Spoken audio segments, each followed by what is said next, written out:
Ma'am Aurora po, may merienda po dito. Para po sa inyo. Ano yan? Kakanin po ito, galing sa Purokto, barangay... Hindi ako kumakain yan. Ay, masarap po ito. Subukan niyo po. O, hindi ko sumubok. Ay, subukan niyo po. Hindi, ikaw ang kumain yan. Please po, kainin niyo po. Masarap po ito. Masarap po ito. Huwag mo kong pilitin. Ma'am Aurora, para po ito sa inyo. Hindi. Buong gabi ko po ito. Niluto ako talagang gumawa nito. Para po sa inyo ito. Yun na nga, kaya ayoko kainin. Kasi ikaw ang nagluto. Kainin mo yan! Ngayon na! Ngayon po? Yes! Kayo din po.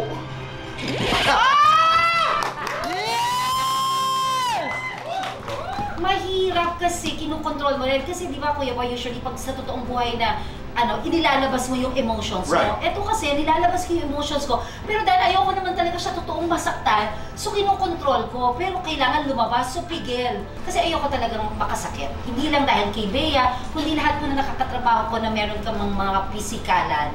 Very professional naman sila, alam nila ang ginagawa nila. Pag sinabi mo, o game na, aarte na, wala na. Yung diretso, nasa character na sila. Sarap, no? So wala naman silang arte. Actually, lahat ng artista dito, walang arte-arte. Wala yung nagpapastar o wala pong ganon. Kaya nag-work.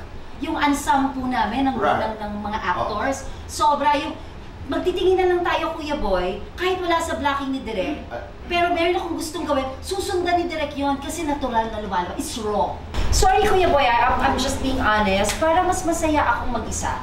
Mag-isa na kasama ang mga anak ko at saka mas kontento ako, wala akong inaalagaan, wala akong problema. Hindi ko alam kung nakasanayan na lang, Kuya Boy, or siguro mas tinanggap ko na lang.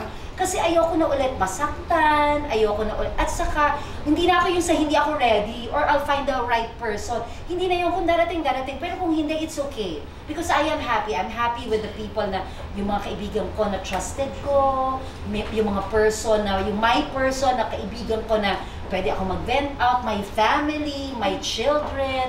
So, may apo na ako, dalawa, Kuya Boy, dalawang babae. So, masaya na ako at sa trabaho ko. At importante yan, you are happy. Jean Palacio Castillo. Palacios! Impactita Mahadera. Impactita! Donia Josa. Josa? Mainit, malamig. Mainit. 1 to 10, gaano ka kalakas sumampa? Sabi nila 10, pero mga 8 naman. Oh. 1 to 10, gaano kalakas ang sex appeal ni Jean Garcia? Ganun ba? Hindi naman sabi, Kuya Boy, ako. Guilty or not guilty? Niligawan ng politiko. Guilty or not guilty? Niloko ng boyfriend. Guilty. Lights on or lights off? Lights off. Happiness or chocolates? Chocolates. Best time for chocolates? Best time for at night?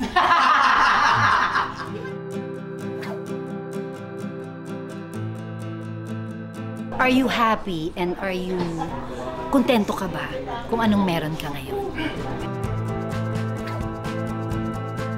Syempre palagi namang happy at saka alam mo kasi pag kay Kuya Boy sobrang trusted ko siya kasi nararamdaman he's a good person, maganda ang puso, mabuting tao. Kaya every time na sinasabi nila, interviewin ka ni Kuya Boy, actually sa kanya lang talaga ako palaging pumapayag na without hesitation. Yes, magpapa-interview. At kay Kuya Boy lang ako magpapa-interview. Ganun.